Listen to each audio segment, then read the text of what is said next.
তবে তোমাদেরকে আজকে একটা গল্প শোনাই। আল্লাহ পাক যখন গাধাকে তৈরি করলো, গাধাকে বললো তোমাকে হাড় ভাঙা পরিশ্রম করতে হবে, তোমার পিঠে বোঝা নিতে হবে, আর খাবার বেলা শুরুতে হবে তুমি ঘাস। তোমার আয়ু দিলাম আমি 50 বছর।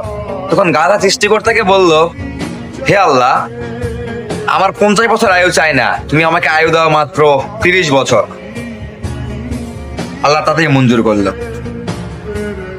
আল্লাহ পাক যখন কুকুরকে তৈরি করলো, কুকুরকে বলল তুমি হবে মানুষের শ্রেষ্ঠ একটা বন্ধু, বন্ধুত্বর দিকে আগে থাকবে, তুমি মানুষের বিপদ আপদে তুমি আগিয়ে থাকবে, রাতের বেলা মানুষকে পহরা দিবে, খাবার বেলা শুধু খাবে তুমি মানুষের উট্টু চুট্টু খাবার।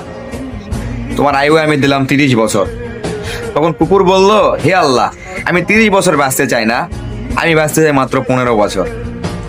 যখন আল্লাহ পাক বানরকে তৈরি করলো, তখন বলল তোমার কাজ হলো এই গাছ থেকে ওই গাছ লাফাবে, খাবার বেলা খাবে তুমি কলা, অন্য কোনো খাবার না।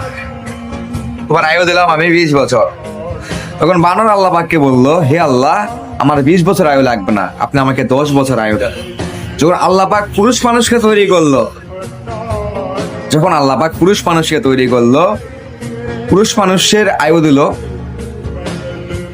20 বছর। তখন পুরুষ মানুষ বলল, হে আল্লাহ, আমি 18,000 মাখলুকাতের মধ্যে শ্রেষ্ঠ একটা জীব, আপনি আমার আয়ু কম দিলেন।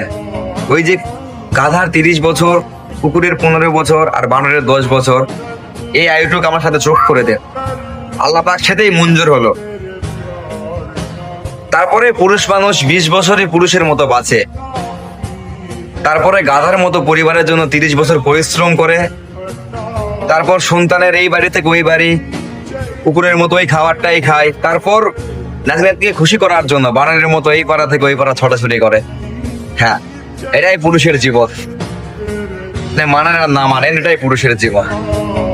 এটা আমার মনের বাক্য, তাই আমি প্রকাশ করলাম। আপনারা কেউ সিরিয়াস ভাবে নিবেন না। ধন্যবাদ।